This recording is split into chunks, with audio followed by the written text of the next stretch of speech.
ሰውየው የዘመናዊቷ ከተማ አርክቴክት በመባል ይታወቃሉ። ሀገሪቷ ከወደቀችበት የፖለቲካና ምጣኔ ሀብታዊ ዝቅጠት አንስቶ በአጭር ጊዜ ውስጥ አንስቷታል። የፖለቲካውን ዓለም ከመቀላቀላቸው ቀደም ብሎ ከ1969 እስከ 1982 ባሉት ጊዜያት የፕሮፌሽናል እግር ኳስ ተጫዋችነት ሕይወት አሳልፈዋል። ከተራ የጎዳና ላይ ሎሚ ሻጭነት እስከ ጠቅላይ ሚኒስትርነት የሥልጣን ኮርቻ መቆናጠጥ የቻሉት ምስኪኑ መሪ ናቸው። ይህ የቱርኩ መሪ ረሲፕ ጣይብ ኤርዶሃን አጭር የሕይወት ታሪክ ነው። በዛሬው ዝግጅታችን ከ2003 ዓመተ ምህረት አንስቶ ላለፉት 16 ዓመታት ገደማ ቱርክን በጠቅላይ ሚኒስትርነት ሲያስተዳድሩ ስለቆዩት የዘመናችን ስመጥር መሪ ኤርዶሃን የሕይወት ታሪክ ባጭሩ እንዳስሳለን። እስከ ዝግጅታችን ፍጻሜ አብራችሁን እንድትቆዩ እንዲሁም ለቻናላችን አዲስ የሆናችሁ ሰብስክራይብ እንድታደርጉ እየጋበዝን በቀጥታ ወደ ዝግጅቱ ተሻገርን። የዘመናዊቷ ተርኪያ አርክቴክት በመባል የሚታወቁት ረሲፕ ጣይብ ኤርዶሃን የተወለዱት እንደ አውሮፓውያን አቆጣጠር 1954 ፌብሩዋሪ 26 ነው። መሰረታዊ የእስልምና ትምህርትና የመጀመሪያ ደረጃ ትምህርቱን የተከታተለው ቃሲም ፓሳ ፒያሌ መድረሳ ሲሆን የሁለተኛ ደረጃ ትምህርቱን ያጠናቀቀው ኢዩፕ ሃይ ስኩል ነው። ኤርዶሃን በ1981 ከማርማራ ዩኒቨርሲቲ በማኔጅመንት የትምህርት መስክ በዲግሪ ተመርቀዋል። የፖለቲካውን ዓለም ከመቀላቀላቸው አስቀድሞ ከ1969 እስከ 1982 ባሉት ጊዜያት የፕሮፌሽናል እግር ኳስ ተጫዋችነት ሕይወት አሳልፈዋል። እንደሚባለው የማህበራዊና በቡድን የመስራት ክህሎቶቻቸውን እንዲያዳብሩ የእግር ኳስ ሕይወታቸው ውስጥ ሆነው ሲያደርጉ የነበሩት ንቁ ተሳትፎ ወደ ፖለቲካ ዓለሙ እንዲገቡ መልካም አጋጣሚ እንደፈጠረላቸው ይነገራል። ኤርዶሃን የፖለቲካውን ዓለም አህዱ ብለው የጀመሩት በወቅቱ በነበረው የቱርክ የፖለቲካ መድረኮች ላይ የጎላ ተሳትፎ የነበረውን የቱርክ ብሔራዊ ተማሪዎች ማህበርን በመቀላቀል ነበር። ይሁንና በሀገሪቱ በሰፈነው የሚሊተሪ ጣልቃ ገብነት ምክንያት ማንኛውም የፖለቲካ ፓርቲ እንዲታገድ ሲደረግ ኤርዶሃን በአንድ የግል ሥራ ድርጅት ውስጥ በአማካሪነት በመቀጠር ሲያገለግል ነበር። በ1983 ዌልፌር ፓርቲ ሲቋቋም ኤርዶጋን ወደ ፖለቲካው በመመለስ የዌልፌር ፓርቲ የአንድ ግዛት ኃላፊ በመሆን የፓርቲው ማዕከላዊ ኮሚቴ አባል ደረጃ እስኪሾሙ አገልግሏል። በዚህ የፖለቲካ የሕይወት ቆይታው ጊዜያቶች ጠንካራ የፖለቲካ ስብዕናን ማዳበር የቻለው ኤርዶጋን ማርች 27 1994 በተካሄደው የማዘጋጃ ቤታዊ ምርጫ የኢስታንቡል ከተማ ከንቲባ ለማሸነፍ በቁ። በወቅቱ ኢስታንቡል ፈርጀ ብዙ ችግሮች ውስጥ የነበረች ከተማ በመሆኗ ኤርዶጋንም በእነዚሁ ችግሮች ላይ ስር ነቀል መፍትሄ ለመስጠት የሚያስችሉ ስራዎች ላይ ትኩረት በመስጠት አጥጋቢ የሚባል ስራ ለመስራት ችሏል። በተለይም በከተማዋ እድገት ላይ ትልቅ ማነቆ የሆኑትን የውሃ፣ የትራንስፖርት፣ የቆሻሻ ማስወገጃ ስርዓትን በመገንባት የመሰረተ ልማት አውታሮችን መዘርጋትና ተንሰራፍቶ የነበረውን ሙስናን በመዋጋት አመርቂ ስራ በማከናወናቸው ከከተማው ህዝብ አልፎ በሀገር ደረጃ ዝናቸውን አኘው። ይሁንና በሲርት ግዛት በተካሄደ ህዝባዊ ስብሰባ ላይ ተገኝተው ባሰሙት ንግግር ምክንያት ተከሰው ዲሴምበር 12 1997 ወህኒ ሲወርዱ ከኢስታንቡል ከተማነት ስልጣናቸውም ሊወርዱ ችሏል። ኤርዶጋን 4 ወራትን በስራ አሳልፈው ከተፈቱ በኋላ ለህዝቡ ጥያቄ ምላሽ ለመስጠት ጀስቲስ ኤንድ ዴቨሎፕመንት ፓርቲ የተባለውን ፓርቲ ከመሰል አጋሮቻቸው ጋር በመሆን ለመመስረት ችለዋል።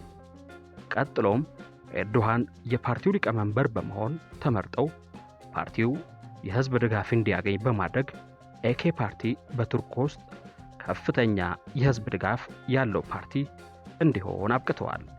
በዚህ መሰረት በ2002 በተካሄደው ጠቅላላ ምርጫ 2/3 የፓርላማ መቀመጫዎችን በማሸነፍ ሲንግል ፓርቲ መንግስት ለመመስረት የቻለ ብቸኛ ፓርቲ ለመሆን በቅቷል።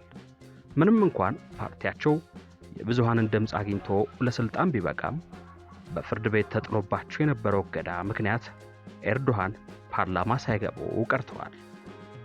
ይሁን እንጂ በስርዓት አውራጃ በተደገመው ምርጫ ላይ ዳግም በመሳተፍ በማሸነፍ የፍርድ ቤት እገዳውም ተነስቶላቸው ፓርቲያቸውን ወክለው ፓርላማ ለመግባት በቅተዋል። በፈረንጆቹ 1954 ፓርቲያቸው በ2002 የተካሄደውን የተርኪያ አጠቃላይ ምርጫ ማሸነፉን ተከትሎ በ2003 25ኛው የሀገሪቱ ጠቅላይ ሚኒስትር በመሆን ተሹመዋል። የተርኪያ ጠቅላይ ሚኒስትር ስልጣንን ከተረከቡ በኋላ ለኢኮኖሚና ለተቋማት ግንባታ ቅድሚያ በመስጠት በዚህም ትላልቅ የመሰረተ ልማት ፕሮጀክቶች ያስተዳደራቸው ዋነኛ መገለጫ ሆነው መውጣት መጀመራቸው ይነገራል። ለትራንስፖርት ዘርፍ ከፍተኛ በጀት በመመደብ ግዙፍ ድልድዮችን ገንብተዋል። የፈጣን ባቡር መስመሮችን አስፋፍተዋል። እንዲሁም የኢስታንቡል አውሮፕላን ማረፊያን በዓለም ላይ ካሉ ትላልቅ የአቪዬሽን ማዕከላት አንዱ እንዲሆን አስችለዋል። ለኢንዱስትሪና የመከላከያ ዘርፎች ስትራቴጂካዊ ትኩረት በመስጠት የቴክኖሎጂ ማዕከላትና የመከላከያ ኢንዱስትሪን ጨምሮ የኢንዱስትሪ ዘርፉ በከፍተኛ ደረጃ እንዲያድግ ቁልፍ የመሪነት ሚና ተጫውተዋል። በ2014 በተደረገው የቱርክ ፕሬዝዳንታዊ ምርጫ በቀጥታ በህዝብ የተመረጡ የመጀመሪያው የሀገሪቱ ፕሬዝዳንት መሆን የቻሉ ሲሆን በ2017 ሀገሪቱን ከፓርላማ ወደ ፕሬዝዳንታዊ ስርዓት የሚያሸጋግረው የህገ መንግስት ማሻሻያ መጽደቁ የሚታወስ ነው። በፕሬዝዳንት ጊዜያቸው ተርኪዬ በዓለም አቀፍ የዲፕሎማሲ ማህበረሰብ ዘንድ ያላት ተሰሚነት በከፍተኛ ደረጃ እንዲጨምር አድርገዋል። ኤርዶሃን በመሪነት ዘመናቸው እውን ካደረጓቸው ግዙፍ መሰረተ ልማቶች መካከል የኢስታንቡል አውሮፕላን ማረፊያ በየዓመቱ ከ200 ሚሊዮን በላይ መንገደኞችን ማስተናገድ የሚችልና በዓለም ላይ ካሉ ትላልቅ የአውሮፕላን ማረፊያዎች አንዱ ነው። የማር ሜራይ ዋሻ ፈረንጆቹ 2013 የተከፈተው ይህ የባቡር ዋሻ ከ13 ኪሎ ሜትር በላይ የሚረዝም ሲሆን አውሮፓንና እስያን የሚያገናኝ በባህር ስር የተገነባ ዋሻ ነው። 1915 የቻና ካል ድልድይ የዓለም ላይ ረጅሙን ተንጠልጣይ ድልድይ ክብረ ወሰን የያዘ ሲሆን የአካባቢውን ኢንዱስትሪ ዞኖች የሚያገናኝ ቁልፍ ፕሮጀክት ነው። ሌላው ኤርዶሃን የሰሩት የፈጣን ባቡር መስመር ዝርጋታ ነው። የሀገሪቱን ዋና ዋና ከተሞች የሚያገናኝ የፈጣን ባቡር መስመር ሲሆን በሀገሪቱ የኢኮኖሚ ውህደትንና ዘመናዊ የትራንስፖርት እንቅስቃሴን አጠናክሮታል። ኤርዶሃን በመሪነት ዘመናቸው በቱርክዬና አፍሪካ መካከል ያለው ግንኙነት እንዲጠናከር ማድረግ የቻሉ ሲሆን በሀገሪቱ በርካታ ኤምባሲዎች እንዲከፈቱ የንግድና ኢንቨስትመንት ትስስር እንዲጠናከር አድርገዋል። ከዚህ በተጨማሪም በብዙ የአፍሪካ ከተሞች መዳረሻዎቹ ማስፋት በቻለው የተርኪያ አየር መንገድ አማካኝነት የንግድና የቱሪዝም እንቅስቃሴ እንዲያድግ ከፍተኛ አስተዋጽኦ አበርክተዋል። በተጨማሪም እንደ ትምህርት፣ ጤናና የሙያ ስልጠና ባሉ ዘርፎች ላይ የልማት ፕሮጀክቶችን ማስፋፋት ችለዋል። ሀገራቸው ከኢትዮጵያ ጋር ያላትን የንግድና ኢንቨስትመንት ትስስር እንዲጠናከር ከማድረጋቸው ባሻገር በወታደራዊ በፋይናንስና ሌሎች አዳዲስ የትብብር ዘርፎች የሁለቱን ሀገራት ግንኙነት ለማሳደግ የበኩላቸውን እየተወጡ ይገኛሉ። ረጅም ዓመታት የተርኪዬ የፖለቲካ ማዕከል የሆኑት ረሲፕ ጣይብ ኤርዶሃን በኢኮኖሚ በመሰረተ ልማትና በዓለም አቀፍ ዲፕሎማሲ ተጽዕኖ ፈጣሪነት ሀገሪቱ የአሁኑን ቁመና እንድትይዝ ያስቻሉ መሪ ናቸው። በዚህም በአርቆ ሐሳቢነት የሚደነቁት ፕሬዝዳንቱ በቱርክ በፈጠሩት ከፍተኛ ተጽዕኖ የዘመናዊቷ ተርኪዬ አርክቴክት ለመባል ችለዋል።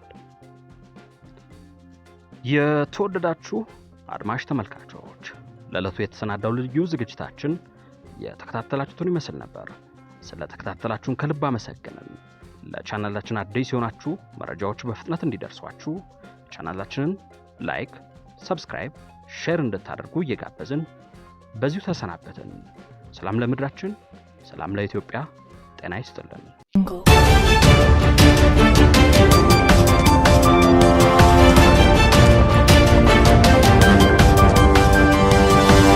We'll